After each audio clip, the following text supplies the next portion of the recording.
Bom, no nosso último encontro, a gente veio até aqui, onde nós falamos da importância de não nos concentrarmos na doença ou na desarmonia, e sim nas causas, né?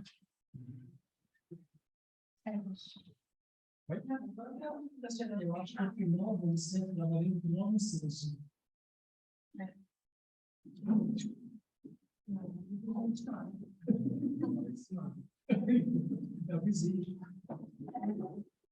Vamos lá, então.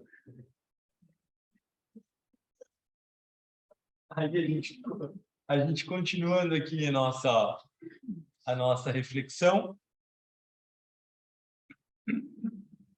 Apresentamos agora algumas generalizações, lembrando que em todas elas pode haver exceções, particularmente quando se trata de discípulos. Por quê? Né? A gente sabe que toda exceção valida a regra, e principalmente quando o indivíduo atinge a condição de discípulo, significa o quê? Que ele já tem algum contato com a alma. Então, quando esse contato já é estabelecido em alguma medida, as regras podem ser modificadas, não porque aquele ser é mais ou menos especial, mas porque, a partir desse contato já nutrido com a alma, é possível que o serviço dele seja mais específico aqui no planeta. Então, para atingir e prestar um serviço talvez mais específico, algumas regras podem sim ser modificadas, né? Sempre com a finalidade de servir. Aí diz assim, cada um dos 7 chakras governa ou condiciona a área do corpo físico onde se encontra, incluindo os inúmeros centros menores de energia e força que também lá se encontram. Nenhuma novidade, a gente já viu isso, né, ao longo do nosso estudo. Então, se eu estou com alguma dificuldade no meu centro cardíaco ou algum tipo de mudança, vai impactar coração, pulmões, timo e tudo aqui que está, né, osso, tudo que está aqui, né? As 3 grandes divisões básicas da divindade encontram-se em todos os centros. Então, o tibetano sempre nos livros dele, ele vai lembrando a gente que essa triplicidade está presente em toda a manifestação.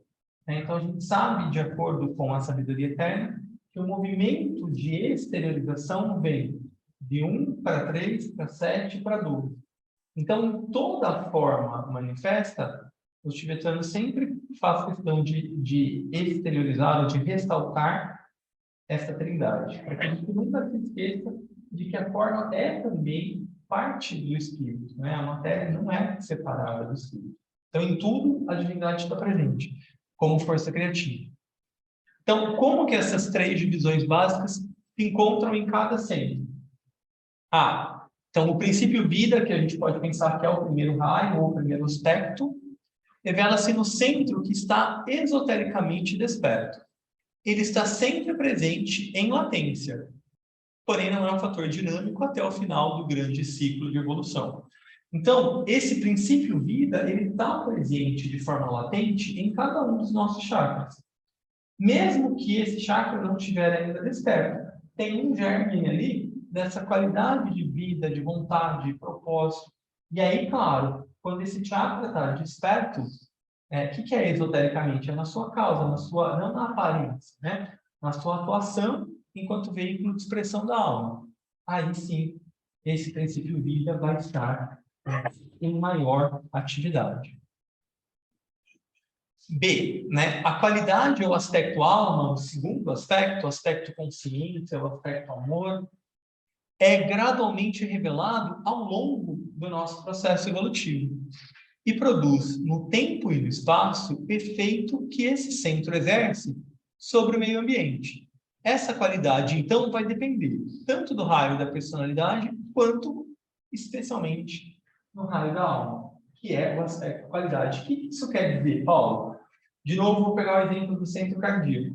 O centro cardíaco é o grande distribuidor e é o chakra que está relacionado com o nosso desenvolvimento, com a nossa purificação emocional, com a nossa ligação, com a nossa alma. Então, à medida em que a gente vai desenvolvendo esse centro, por exemplo, qualquer um deles, né? Mas, por exemplo, esse, a gente tende a expressar cada vez mais o nosso raio de alma.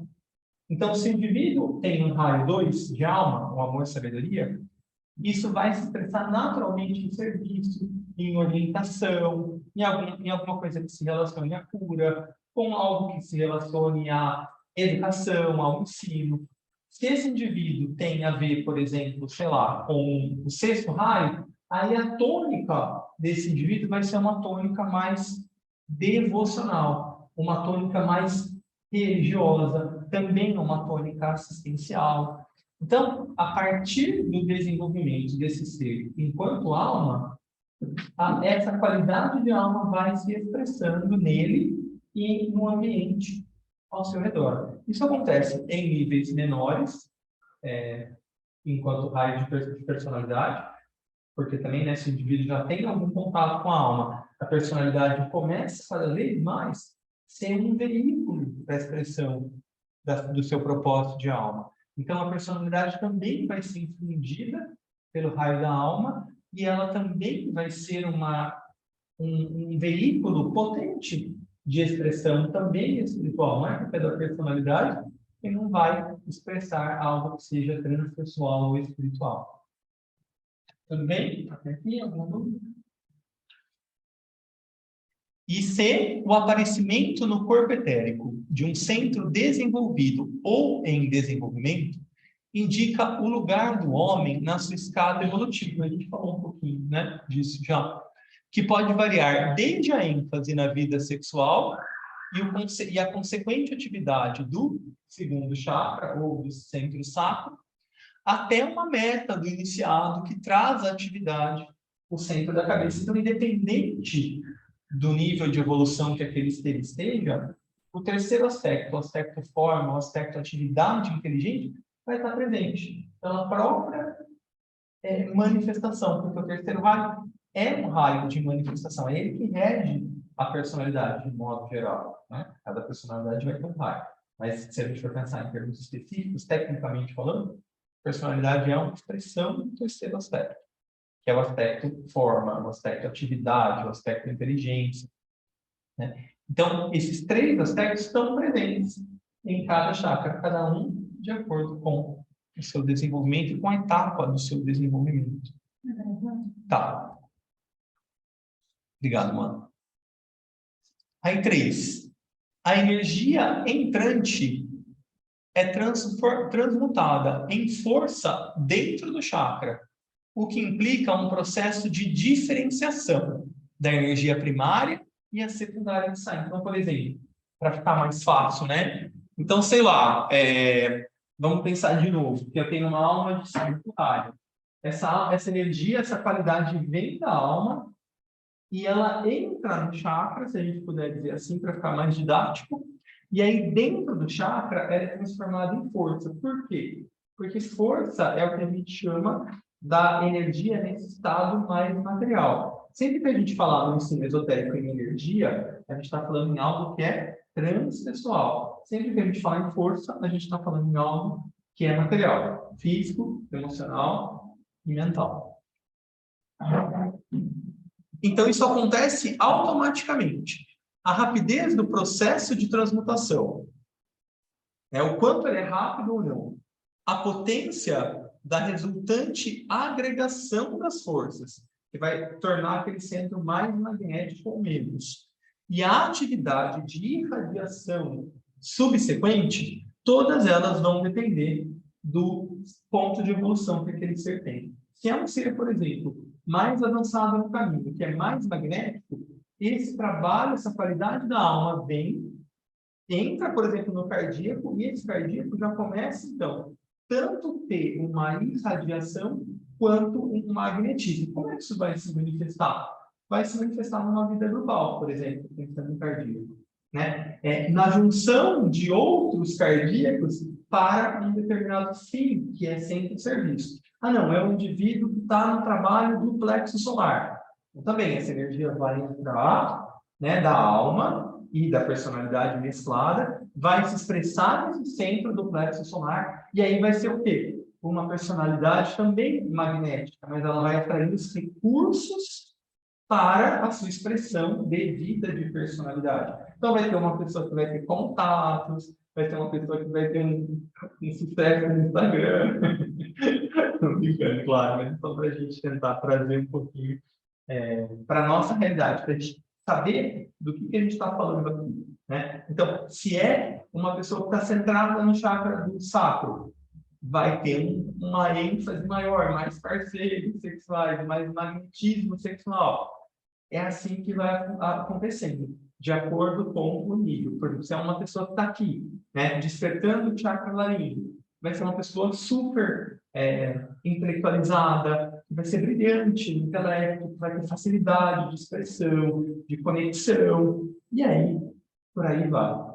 Tá? Mas é só para a gente entender que o corpo etérico, especialmente os nossos chakras, eles estão absolutamente relacionados com a nossa alma, com a nossa personalidade e com a nossa expressão aqui. Tudo passa por eles para chegar na nossa vida.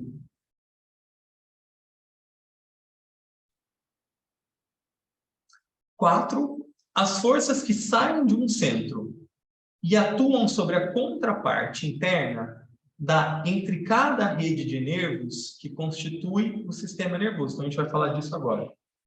Qual que é essa contraparte interna? O que representa no corpo etérico a nossa rede de nervos? Tem um nome, né? Essa contraparte de correspondência subjetiva idêntica é chamada de nadis na cultura indiana. Já ouviram falar nisso?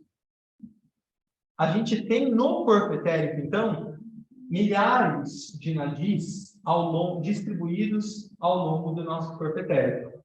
Por quê? Porque, na verdade, o texto leva a entender que é uma contraparte do sistema nervoso, mas é o inverso. Né? O nosso sistema nervoso é a exteriorização dessa rede que existe primeiro. Né? A gente existe primeiro no corpo mental, depois no corpo emocional, depois no etérico, para depois plasmar no físico. Então, essa rede de milhares de pontinhos aqui no nosso corpo etérico é o que vai dar a manifestação todo o nosso sistema nervoso. E o nosso sistema nervoso está presente em todo o nosso corpo. Elas constituem uma complexa e vasta rede de energia fluídica, um sistema inteligente interno paralelo ao sistema nervoso do corpo, o qual é, de fato, uma exteriorização do padrão interno dessa energia. Ainda não há tradução para o termo nadi, porque esse sistema subjetivo ainda não foi reconhecido na medicina. Né? Somente o conceito materialista de um sistema nervoso construído em resposta a um meio ambiente tangível é aceito por ora no Ocidente. Então, nossa medicina ainda não trata disso. A ideia é que esses nervos são os resultados físicos de um aparelho interno de resposta sensível está ainda sem definição e sem reconhecimento pela nossa cultura e ciência ocidental. Quando for admitido que essa substância sutil, composta de fios de energia, subjaz aos nervos tangíveis, teremos chegado perto do problema sobre saúde, doença e o mundo das causas estará muito mais próximo. Então, aqui é uma profecia, né? Quando a ciência reconhecer ou conseguir mensurar essa rede, então vai ficar mais fácil a gente tratar o indivíduo a partir dessa rede, para daí depois os efeitos reverberarem no corpo físico. Isso que a medicina chinesa usa mesmo. Sim, sim. Os meridianos. Exatamente. São os nadis, né? É. A gente pode dizer isso? A gente pode dizer, eu prefiro dizer que eles são centros menores. Os meridianos. São pequenos chakras, mas ainda não, os nadis ainda são mais, têm extensão maior do que os... Uma imagem que a Rosana colocou no curso, dava a impressão de uma pessoa por inteirinho espetado de acupuntura, assim, de agulha. Era a imagem que ela trouxe, eu acho que era muito próxima. Você está explicando. Entendi. Eu não vi qual era a imagem, mas Mas agora que dava a sensação de que estava repleto de argumentos assim, de acupuntura. Mas eram pontos energéticos, estava explicando que justamente nos funções de fato. Isso, mas aí deve ser o que a Beth está falando, né? Dos meridianos. Que aí a medicina chinesa tem vários meridianos ao longo do corpo, e aí cada um desses meridianos tem pontos, né? Aí o que eu estou dizendo é que os nadis são em ainda maior número do que esses pontos. Especula-se, né, em algumas literaturas indianas antigas, dizem que a gente tem por volta de 72 mil nadis no corpo etérico. Então, é mais ainda, né? Mas aí, então, a gente pode pensar que esses pontos do meridiano da medicina tradicional chinesa são pequenos chakras. Porque o que são pequenos chakras? Eles são pontos onde vários desses nadis vão se cruzando. E aí tem uma esfera maior de abrangência. É isso que os nossos chakras são, né? Eles são todos parte dessa rede. E aí, onde tem esses entroncamentos de forma mais profunda e potente, tem o que a gente entende como chakra. Mas é tudo uma coisa só e um fluxo de energia que vai acontecendo. Igual a gente, se a gente cortar qualquer parte do nosso corpo, vai sair sangue, né? Esse princípio vida está presente. A mesma coisa acontece no corpo etérico. O princípio vida está presente. E tanto como a nossa rede, nossa circulação, assim como o nosso sistema nervoso, qualquer lugar que a gente tocar, a gente vai sentir, né? Tem essa percepção. A mesma coisa ocorre com os nadis. Na cultura indiana, existem ainda três principais, né? Três nadis principais. Um é chamado de Pingala, o outro de Ida e o outro de Sushumna. O que isso significa? Significa que esses três principais, eles ficam aqui, na nossa coluna vertebral, porque os nossos chakras ficam na coluna, e eles ficam se entrelaçando, porque eles são duas polaridades. O Pingala é a polaridade Yang, a polaridade masculina, e o Ida é a polaridade feminina, o Yin.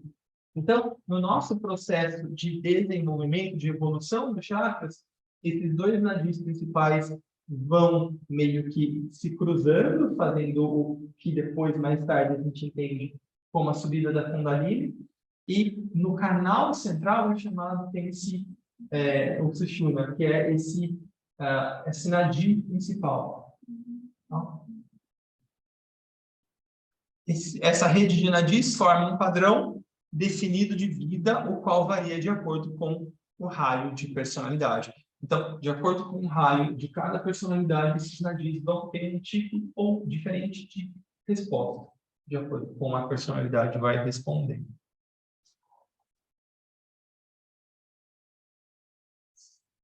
Os nadis, portanto, determinam a natureza e a qualidade do nosso sistema nervoso, com sua extensa rede de nervos e plexos cobrindo todo o corpo físico. Os nadis e a consequente rede de nervos estão ligados primariamente aos dois aspectos do equipamento físico do homem, né? O aspecto de qualidade de alma e o aspecto de qualidade de personalidade. Tá? Essas duas qualidades são mais presentes. Os 7 centros principais no corpo etérico e suas glândulas correspondentes na coluna vertebral e na cabeça.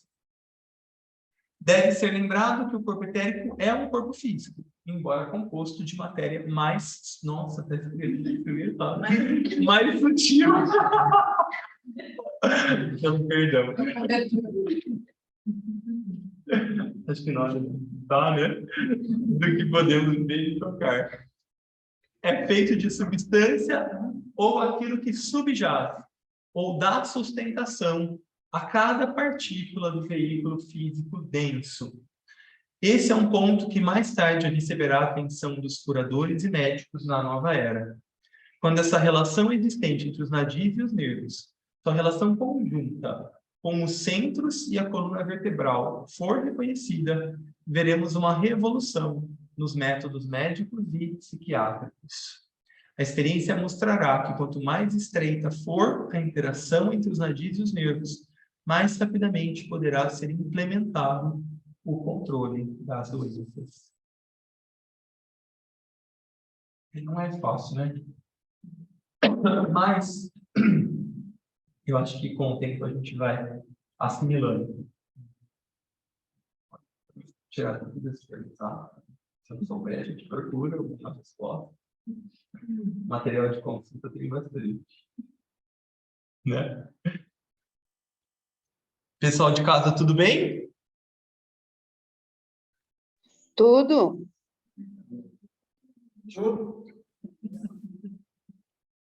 Já tinham ouvido falar nesse tema? Alguém tem alguma contribuição acerca do que são os nadis, ou de modo que a gente possa elucidar mais a mente grupal?